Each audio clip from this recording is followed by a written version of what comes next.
You sure Yeah. the sound is cool? All right. So, please introduce yourself. Hi, I'm David Bueno, but lady likes to call me Gospel. But that's your name. Yeah, I'm Gospel.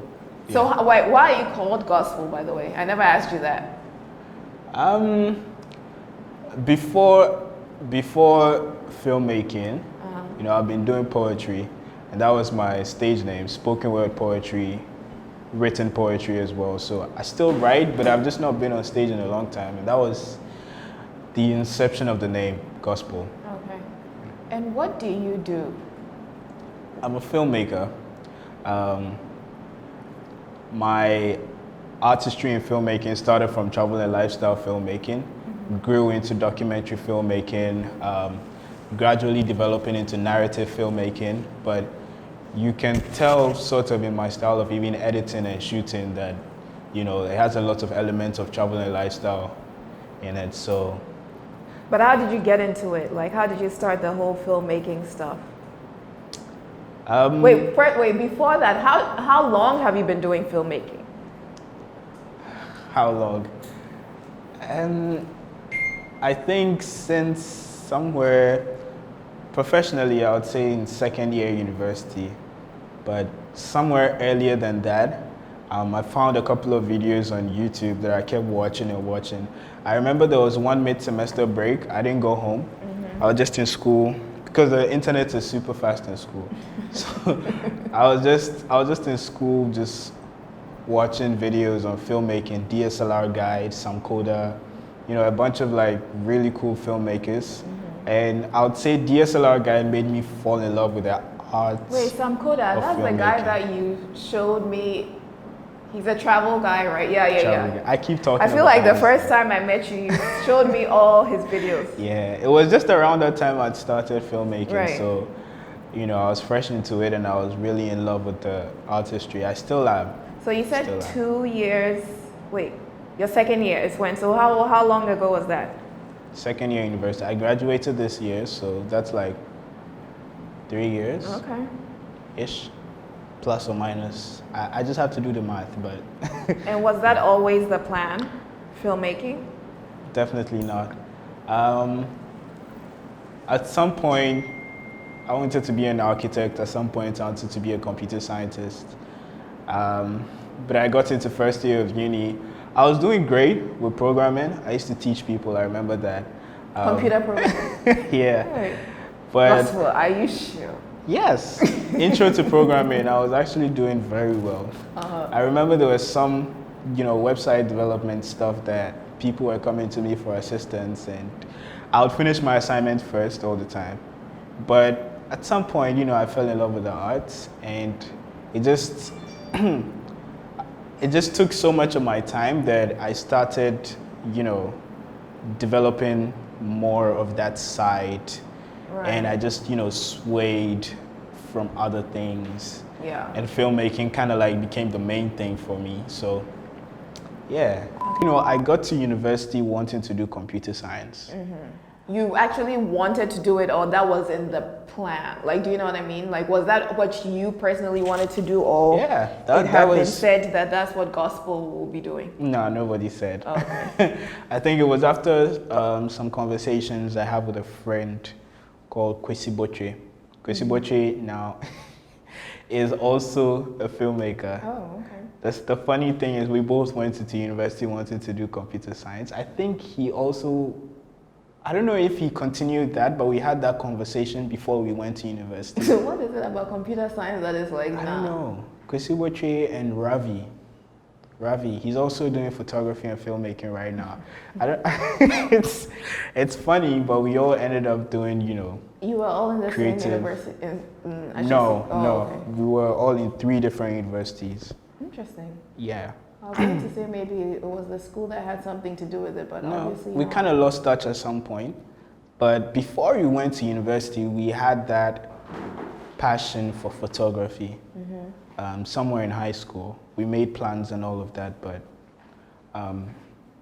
eventually we all took like different paths. Yeah. But some way, somehow, we still did the artistry. Yeah. of photography and film, some way, somehow. You know how like Ghanaian parents are always like a little bit not on board with the creatives. I know my parents weren't until very recently, actually. So how were you able to be like, okay, I know I went to school for computer science, but I'm gonna do filmmaking? Like, what was that conversation? God bless my parents because they are actually understanding. But like every Ghanaian parent, they had their doubts from the beginning. But they've seen my passion for things grow. Right. And my dad has always been supportive. At some point, I wanted to play basketball. We built a rim. As in professionally? No, it's just a hobby. Oh, okay. You know, so it's like, Charlie, look at my height. I mean, that's what I'm like. Look at my height. I was about to be like, your dad is a little bit too. Exactly. That's what makes me realize that he's actually a cool dad. Yeah. He was understanding about that. Even that. So, but then I feel like it's a little different, right? Like if, like basketball as a hobby versus your career changing. So what I kind of want to know, like what was the journey of you convincing them and then them changing, like what made them, like what was the switch? What made them change their mind? You know, some artists are secretive about their work and their process. Right. I'm partly like that with certain things. Okay. But not the entire, you know, I post my process on Instagram, although I don't have that many followers. I find it like a reflective, you know, it's a journal for me. My journal is online. Right. I'm cool with sharing my creative process. Right. But my parents were, you know, I wasn't always telling them about the things I was doing because I built a self-sustaining model. Right. That didn't always, you know, require me to go to my parents for certain things. Right. But in the early phases, I actually did. I remember asking my dad for a camera at some point, but it was too expensive, right? And he didn't really understand. Right. Charlie, why is this guy asking me these things? But funny thing is, he bought me lights. Oh. He bought me light stands. Those were some DIY sort of lighting systems that I used then. I created the socket and the wiring and everything myself. But that was cool because you could tell that he doesn't understand, but he sees something. Right. Right. And anyone who is persuasive and really believes in something and goes for it actually does become successful in it in some way or the other. Yeah. And it shows. It shows, right? As long as you put in the work and you actually believe in what you're doing. Yeah. You know, that's the thing. So I think they didn't 100% understand until, I still wouldn't say they're 100% there. Right. But until I started making a name for it, some level, working with certain brands, right? One time I just told my mom, oh, hey, I'll be gone for 1 month. Crap, you have to change the lights. So this one time, I just told my mom, hey, I'll be gone for a month. I have this project with Unilever in collaboration with Chelsea. The coaches are coming to Ghana doing Chelsea, the football team? Yeah. Oh my goodness. Doing some scouting, and we are traveling around Ghana for 1 whole month. She was like, what? She's like, come again. What? Exactly, and that's when my parents started asking questions.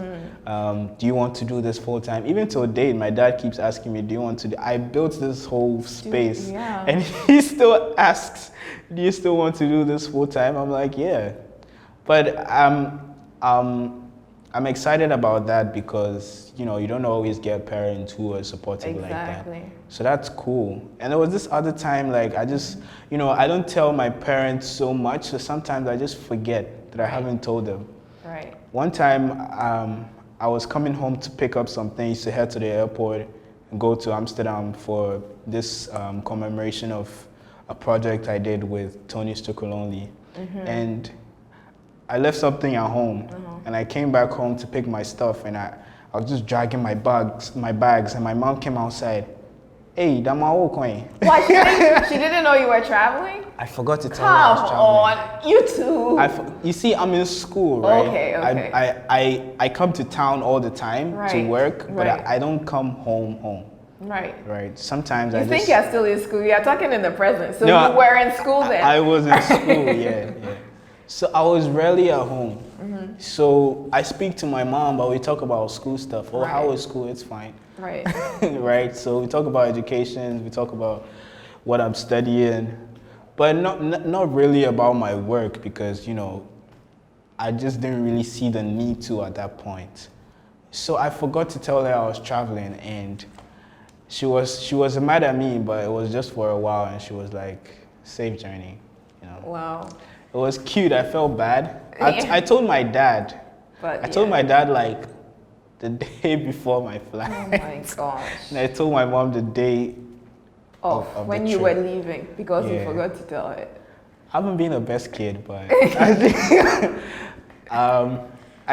I think, yeah, that's kind of like how I got them to understand that, I'm serious. I had to show them. Right. It wasn't just about telling, because in the beginning when I was asking for stuff, I was asking for cameras, I was asking for lights, they weren't entirely responsive, but they bought a few of the things that I needed that weren't too expensive. But they've always been supportive.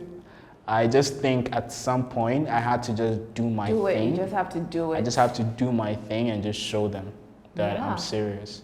Wow. And yeah, that's kind of like how I got them to understand that I'm doing this. And now we're in your studio. I always think it's so crazy because I met you like over 2 years ago. And I mean, you were still talented then, but it was just you were in school. Yeah. And then now you have your studio, you have crazy clients, you have your equipment. It's kind of crazy.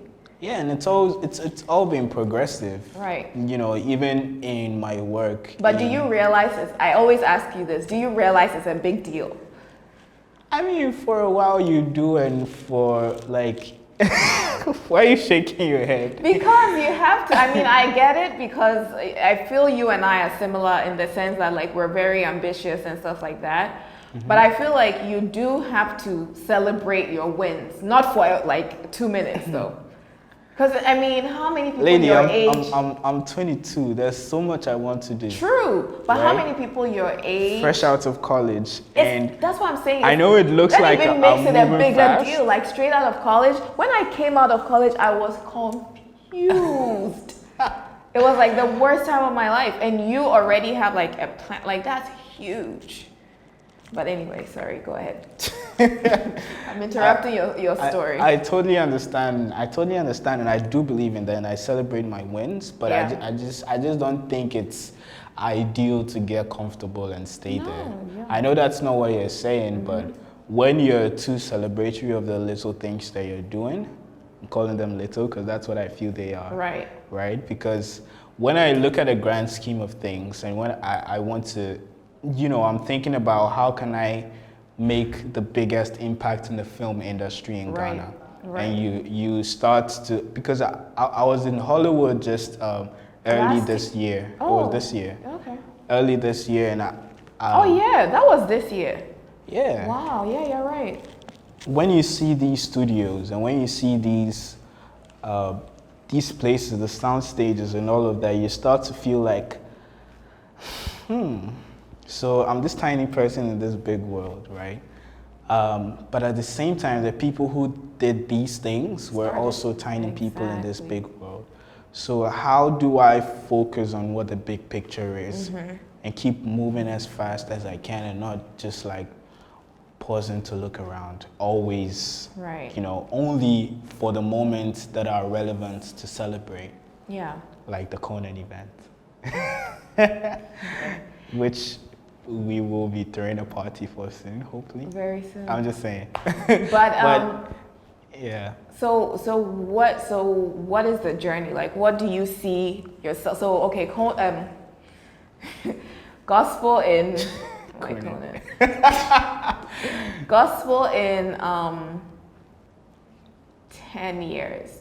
You'll just be 32. Okay, well, in 10 years, what is it? You know, it's one of those questions you don't like being asked at an interview. But the funny thing is, like, I have a picture of actually what, because usually you never do. Right. But, you know, I want, just as I said, let me just say in the grand scheme of things, I want to make a significant impact in the film industry in Ghana. I want to be able to build beautiful story studios to compete with global, you know, studios as well, with production companies, and what it means to actually run a production company. That's kind of like, I'm just saying in the grand scheme of things, right?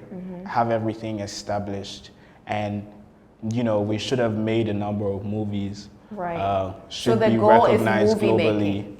Yeah. Okay. Should be recognized globally that this company, this production company in Africa, is being seen globally with their work at par with other films that are winning all the big awards, right? So if we're able to compete globally, then I know that we are creating something that obviously is unique to us, Right. but is beautiful enough, a beautiful story, Yeah.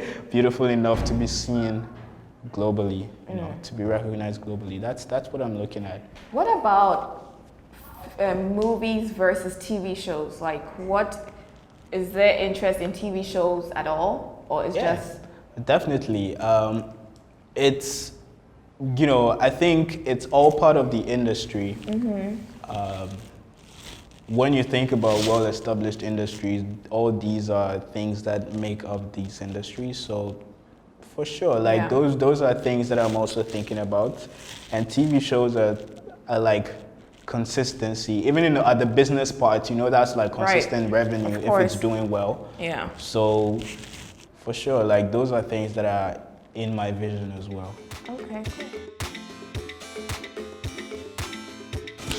On to relationships. Oh, yo. Damn right, we're going there.